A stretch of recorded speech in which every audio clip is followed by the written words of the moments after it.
Nós já definimos o que é espiritualidade. Nós já descobrimos que viver é mais do que existir. Viver é mais do que sobreviver. Todos nós, como pessoas, almejamos por significado. A gente quer significar alguma coisa na vida, a gente quer fazer diferença na vida. Há uma citação do Mário Sérgio Cortella definindo espiritualidade.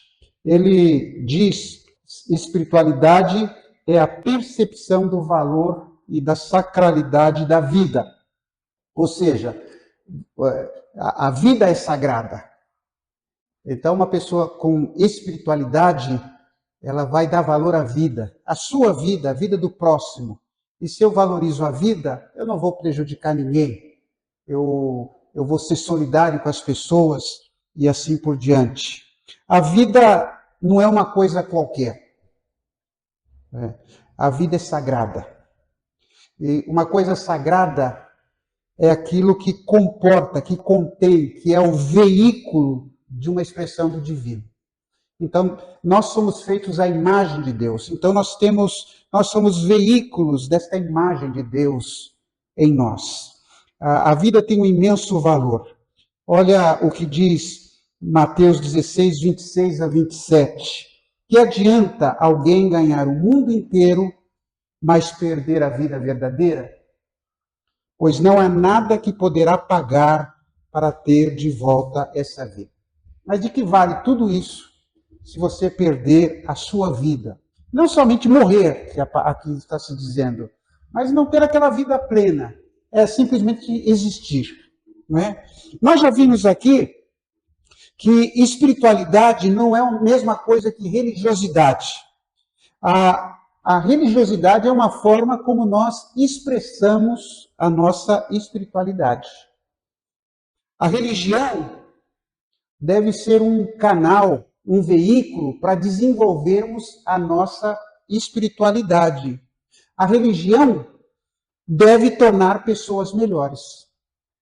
E eu conheço, inclusive no meio chamado evangélico, comunidades que estão tornando as pessoas piores. Há uma frase do Dalai Lama, e ele disse assim: uma religião que não nos torna pessoas melhores é como um cobertor que não aquece.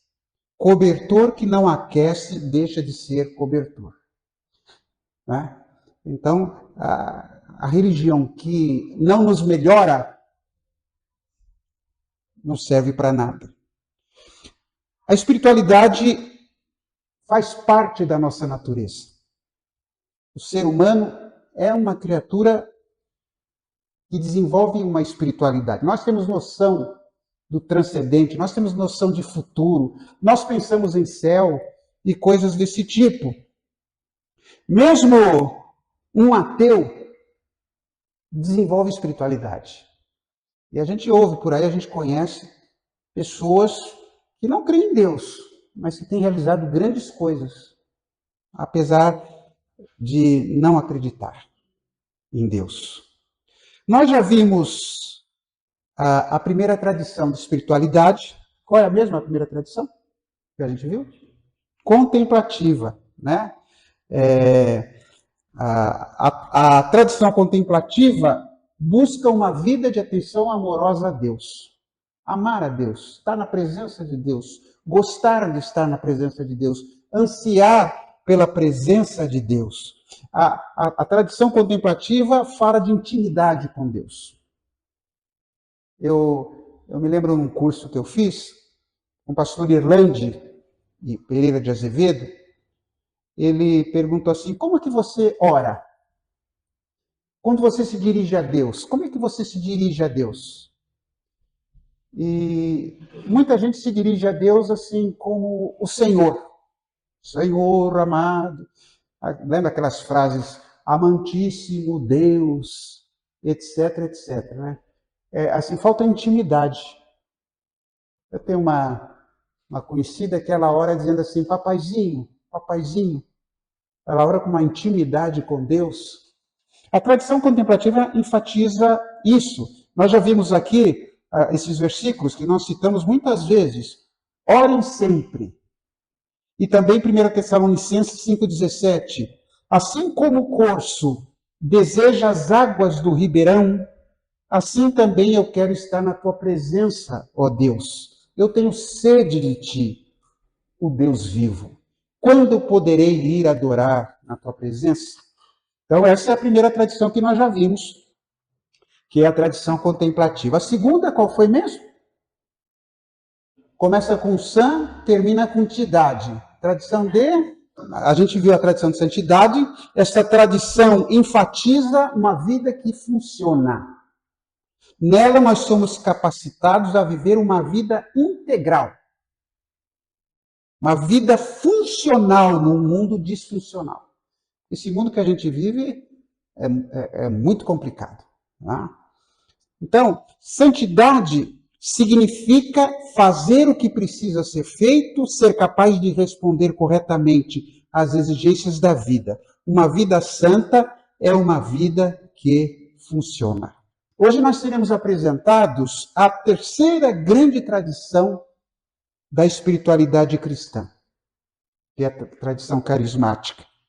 E talvez esta tradição seja a mais polêmica de todas as 6 tradições que a gente vai estudar. Há 30 anos atrás, ou mais de 30 anos atrás, eu não poderia tratar desse assunto numa igreja batista. Falar da tradição carismática. Houve um período na história batista, mais particularmente na década de 60, eclodiu um movimento, o movimento carismático, que gerou uma grande divisão nas igrejas históricas. Igreja batista, igreja presbiteriana e coisas desse tipo. Muitas igrejas batistas começaram a adotar práticas pentecostais. Sabe aquele culto mais do fogo, né? Falar em línguas. Em 1965, e muitos pastores e igrejas da Convenção Batista Brasileira foram desligadas, foram expulsas. Né? E surgiu naquela época a Convenção Batista Nacional, com um movimento renovacionista no meio das igrejas batistas. Então, como fruto disso, para mim, foi um período muito difícil na igreja. A igreja era uma igreja dividida. Haviam os tradicionais, os batistões, e haviam os avivados, os renovados. Nós estávamos procurando uma igreja mais viva, mais intensa. Então, era muito comum, muitas pessoas iam à igreja aos domingos, igreja batista, e durante a semana elas faziam reuniões clandestinas de oração nas casas. E muitos, além disso, igrejas pentecostais. Jovens começaram a se rebelar e queriam que se enfatizasse o dom de línguas. Queriam ter dom de línguas na igreja. Por que é que não tem? E havia aqueles que se arrepiavam só de pensar que alguém dissesse um amém no meio do culto. Ou batesse palma. Ou coisas semelhantes. Eu desagradava todo mundo na igreja. Por quê? Porque os avivados achavam a igreja muito fria. E os tradicionais achavam que a igreja estava virando pentecostal. Acontecia isso. Era muito comum alguém sair pisando duro, dependendo do que eu falasse. Isso muitas igrejas batistas experimentaram. Mas, felizmente, esse problema foi superado. Os tempos mudaram, a igreja mudou, eu mudei. Todo mundo tem dom, todo crente tem dom, e todo crente deve manifestar o fruto do Espírito Santo. O dom é uma capacitação, e nós vamos estudar bem a fundo essa questão dos dons nessa série carismática. O dom espiritual é uma capacitação que o Espírito Santo nos dá para a realização do ministério na igreja e fora dela. Então, por exemplo, existem dom de ensino. dom de administração, dom de misericórdia, dom da liberalidade e vários. É uma capacitação que Deus nos dá para realizarmos a obra. E vamos ver também que cada crente tem pelo menos um dom. Você tem pelo menos um dom espiritual. Tá? Então, não sei se todo mundo aqui já conhece o seu dom. Qual é o seu dom espiritual? Que Deus lhe deu quando você se converteu. Mas você tem. E existem maneiras da gente compreender, descobrir qual é o nosso dom espiritual.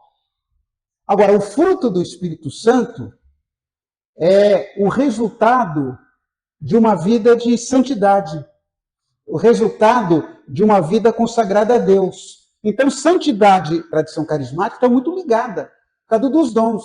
Uma pessoa pode ter o dom e não ter o fruto. Uma pessoa pode ser muito capaz de ensinar, mas ensina sem humildade, ensina sem amor, ensina sem esse controle do Espírito Santo. A palavra carismático vem de carisma.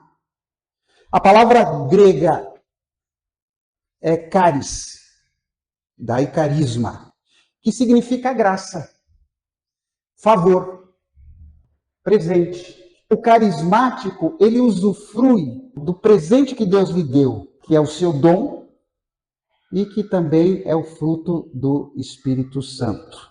Nós não vivemos a nossa vida por conta própria. Nós não fomos criados para viver sozinhos, fazendo tudo sozinhos, de acordo com nossa sabedoria. Nós fomos criados para viver a nossa vida em cooperação com Deus. A tradição carismática dá atenção especial a esta realidade, que é simplesmente a vida no Espírito e pelo Espírito de Deus. O Espírito Santo guiando e conduzindo a vida do crente. Nós não podemos depender exclusivamente do nosso esforço na igreja, no ministério. Os efeitos da presença dos dons em nossa vida excedem os esforços e expectativas humanas. O que Deus pode fazer através dos dons espirituais é muito maior do que um simples humano apenas com os seus potenciais pode fazer. Então, olha, orar por um enfermo, evangelizar um ateu, empreender uma grande obra, aconselhar um viciado, são tarefas que ultrapassam os nossos recursos individuais. Então, nós precisamos do poder de Deus nesta obra.